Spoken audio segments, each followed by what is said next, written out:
Greetings, coming at you live and direct today from Black Facts Headquarters Central with another installment of Doc Ock at noon and 9.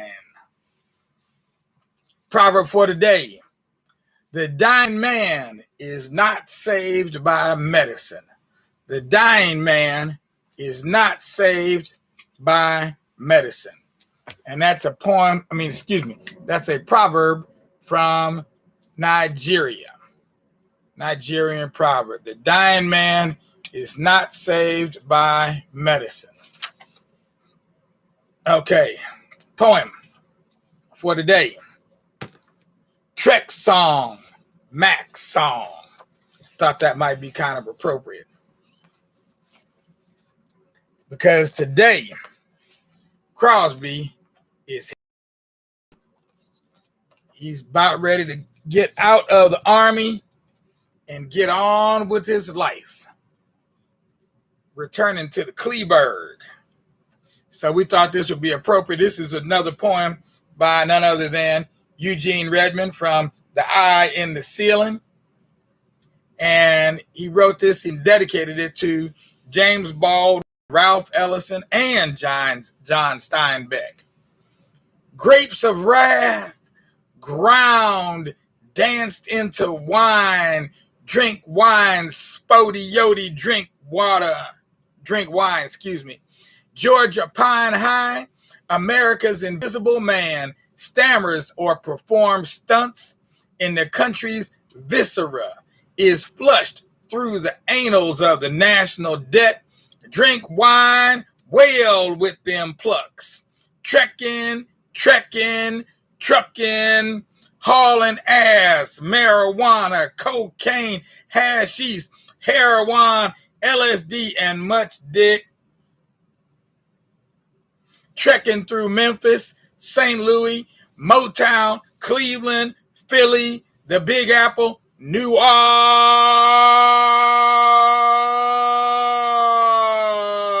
macking across the Mojave Desert, riding thin rivers into Orange County, California, Watusian through Watts and Compton, trucking, express yourself in a hurry, trekking, macking on a conveyor belt, moving to the rear, drink wine, my man, wailing, smoking, cooking, bucking, snorting, don't let the man make you turn no tricks, Jim.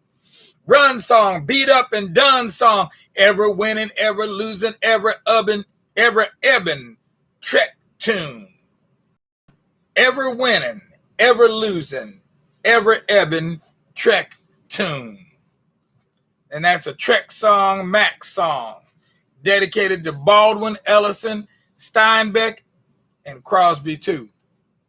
Should have had him in there, but maybe he didn't think it applied at the time. But at this time, I think it applies quite well as a matter of fact. Let's see here. Let's get on back to the story of the day, which is, I entitled this section, Heading Home, Chapter 4, Doing It the Hard Way, Reflections on the Life of Edward W. Crosby. In early 1954, while still in England, I applied for and received an honorable discharge of 3 months. An early honorable discharge of 3 months to pursue a college degree. To receive this early discharge, an applicant had to submit a letter officially stating his or her admittance to a college, step 1, or university, and had been approved. Having decided I had matured enough to continue pursuing my educational development, I applied for admittance to Ohio State, Bowling Green, Miami, Finn College, and Kent State University. I had forgotten I had already been admitted to Ohio State some time ago. So Kent State and OSU informed me, once admitted, always admitted. Upon receiving this news, I decided to return to Kent State as a third quarter freshman, but this time I would pursue becoming a high school teacher of German. a language I had studied for 2 years in high school and had developed a great liking for. Before long, however, my career path shifted from teaching in high school to teaching at the college or university level. But I'll leave that to be discussed at some length later. When the troop ship I was on returned stateside, I and the other troops aboard disembarked at a New York port of embarkation near Piscataway Township and Edison Township, New Jersey. The closest city was New Brunswick, New Jersey. From this port in New Jersey, we were bused to Camp Kilmer, a short distance away. Camp Kilmer was the largest processing center for troops heading to or returning from Europe. I remained at Camp Kilmer for a month or so. During this time, my father and mother met me there, and I spent several hours with them rehashing my 21 months in the military and my year-long stay in England that is now referred to as the UK. I arrived in England on June 2nd, 1953. I shipped out a little more than a year later on July 29, 1954. After my official discharge on September 10, 1954, I returned home to my parents' farm and made myself ready to go through the registration process to begin studying at Kent State University, where I hoped this time I would demonstrate a more mature educational attitude. When I initially attended Kent in fall quarter 1951, I earned a 2.31 average with an A in German. And in German 1. A D in orientation. A D in orientation. So it's disoriented. A C in freshman English. How do you get a D in orientation? I'm still going back to that part. Sorry. A C in freshman English 1. A C in introduction to political science, and an F in air science or Air Force ROTC. In quarter 1952, I withdrew from freshman English 2, earned a B in German 2, and an F in Intro to Political Science 2. I now had an average of 1.905, which landed me in quarterly warning and signaled my hasty withdrawal from Kent State and a subsequent availability for the draft. But that's the past. Now let's turn to my present. The time I had planned to spend at Kent State University after the 21 months I had spent learning how to reform myself at Fort Belvoir and later in the Skarwoff had been both attitudinally and scholastically structured for academic success. The GPA I had earned for the fall quarter 1951 went from 2.31 to 1.5 in winter quarter 1952, along with an academic warning. When I re-entered Kent for fall quarter 1954, I earned a GPA of 2.78 with 3 B's and a C. In the winter of 55, I earned a GPA of 3.0, otherwise known as a B. In spring 55, I earned a GPA of 3.62. In fall 1955 and winter 56, I earned averages of 4.0, straight A's for both quarters. I'd indeed become a serious student. Indeed, I'd also become a determined ghettoite. I had started my refreshed academic career earning C's and B's. Before long, I was known among Black students on campus as 4-Point Eddie. I had to do above average academically because I had earned 7 hours of F TOEFL. And moreover, I aspired to graduate with honors. In those days, there was no such forgiveness policy as there was later. A while ago, the forgiveness policy allowed students who dropped out and stayed out for 2 or more years to return and find their previous GPA completely forgiven, not expunged, just forgiven. They would then begin their re-enrollment with a GPA of 0, a clean slate. When I re-enrolled at Kent State, my GPA was 2.0, indicating less than average performance, or a D. I don't see how that works. That sounds like a C to me. But however, when I graduated in 1957, I had earned a BA with a 3.2 cumulative GPA. I missed graduating honors by 1/10 of a percentage point. In other words, he would have needed a 3.3, and he only had a 3.2. In my major, German, I'd earned a 3.9 GPA, and in my minor, Spanish, I'd earned a GPA of 3.8. As an undergraduate, I also took classes in Russian and French, in which classes I also did very well. I remember after having received a B in my first French class, approaching the professor, asking what I have to do to receive an A. The white girl sitting beside me always got A's, and I knew I was better in French than she was. Really? Now that's interesting. Professor Mahone was astonished and, catching her breath, said, "You will have to do the work." She had never heard a student, especially a black student, express such confidence, such self-assuredness. From that point onward, I received nothing but A's from her without doing any more work. Studying harder than I had done to receive the B's. Sometimes I reasoned instructors would give black students grades lower than they had actually earned, thinking they'd be satisfied with it and would not contest it. B is an honorific grade, and many black students would be satisfied with the B, even though they had actually earned an A. After I had informed my French professor I expected to do A work, she began giving me nothing but A's. I had actually done A work, of course. Dr. Helen Mahone became a close friend and favorite teacher of mine, and this attachment continued when I returned to Kent State with a PhD 10 years later to direct the development of the Institute for African American Affairs, Kent State's nascent Black Studies program, quote unquote.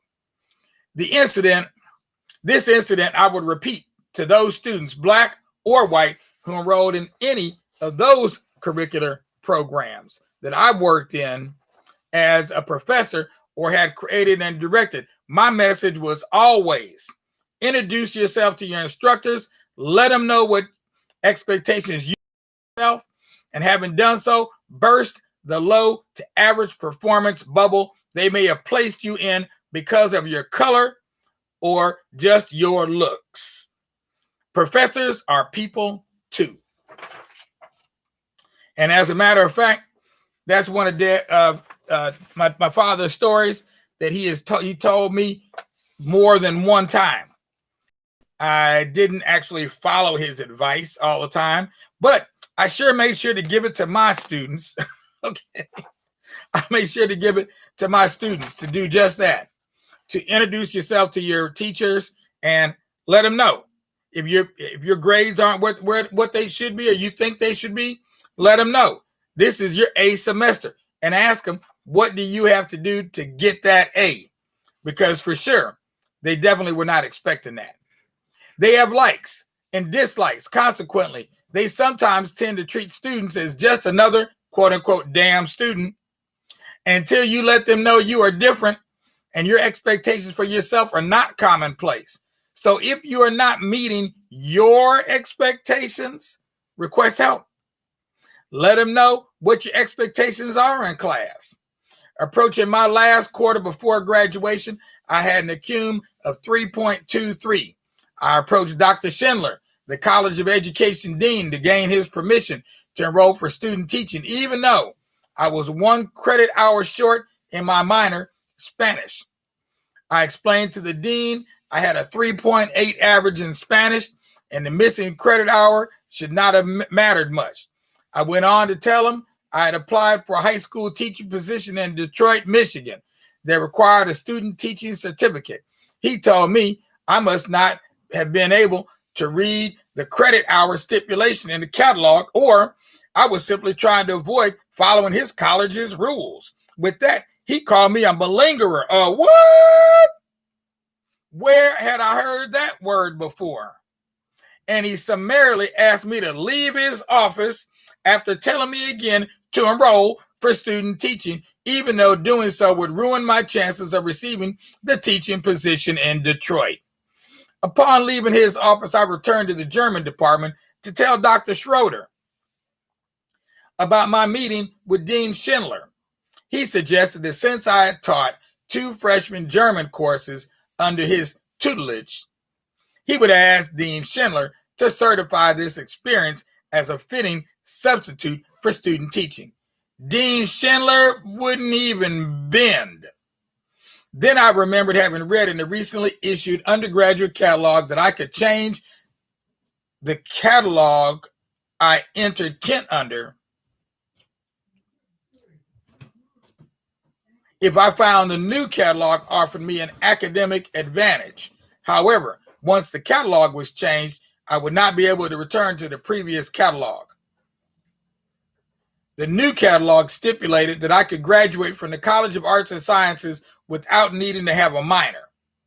Moreover, this catalog, since I didn't need a minor, would also allow me to study Russian and French and still graduate on time. I reasoned further.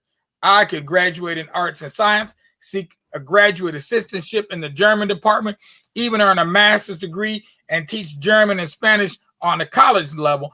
I didn't really need a teaching certificate or student teaching. I shared my reasoning with Dr. Adolf E. Schroeder, the Modern Languages Department chair. The department taught German, Spanish, French, Russian, and Latin. He agreed with me, even to the point of assuring that I would be granted a teaching assistantship.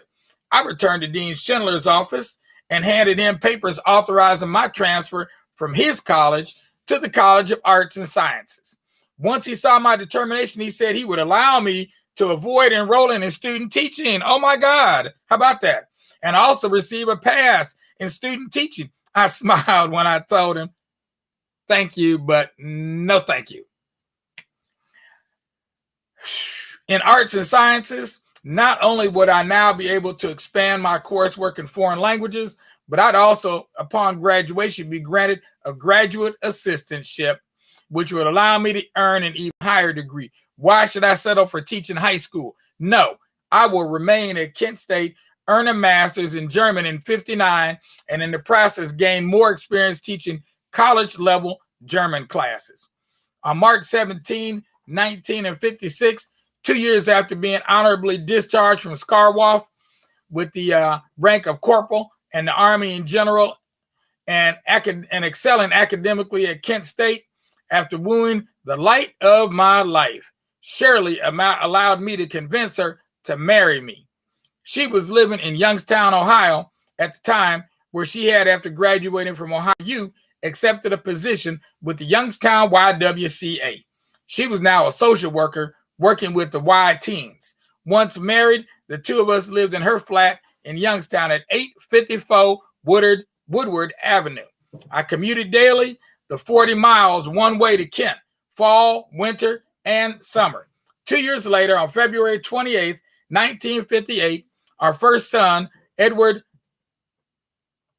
Michael, was born. And we're going to drop off right there, and we'll be back tomorrow with the continuation of the story, the reflections of Dr. Edward W. Crosby on his life. Yep, we will pick right up from there. And so actually it's quite a nice story as we're going along here. He actually did a pretty good job. Have to give the old man a hand. And in the meanwhile, you can give him a hand too. Right, give him a hand, give him a leg up by being a real good pup and dropping a donation in our donation box. You see one right there on Facebook. It's right down below this post. hit that little button down there that says donate. Boom. It'll take you right to the space. You can decide how much you want to donate. You can do it on a one-time basis or a recurring basis. Then you can go, or if you want, you can go to our website. You can donate over there. Use it going right to www.blakfacts.org, just like it says here on the sign, even though for some of y'all it may be in reverse. Okay. And then last but not least, you can always donate through Amazon Smile, which means that you're not even doing the donating. You're asking Amazon to do the donations. All you're doing is directing them where to donate their money. Now, wouldn't it be nice to tell Amazon where to stick it? This is your chance. Go ahead and do that little dance. It won't take you no time, and you don't have to give them any more information than they already have about you, because they already know who you are and everything that you purchase through Amazon. So they're already deep up in your business. Well, so much for that. We're going to go ahead and sign off here, and we will be back tonight with more of the story of who was Ida B. Wells. I think I'm going to do her for today and tomorrow as well, because Ida B. Wells she'll come back up in our reflections on the life of Dr. Edward W. Crosby. So we'll come back with her tonight. So look for that. It's a really good story. It's a children's story, but it's really good. It's pretty accurate because I've read her autobiography already. All right. Peace out without a doubt. We'll see y'all tonight. And spread some more of this good old black light.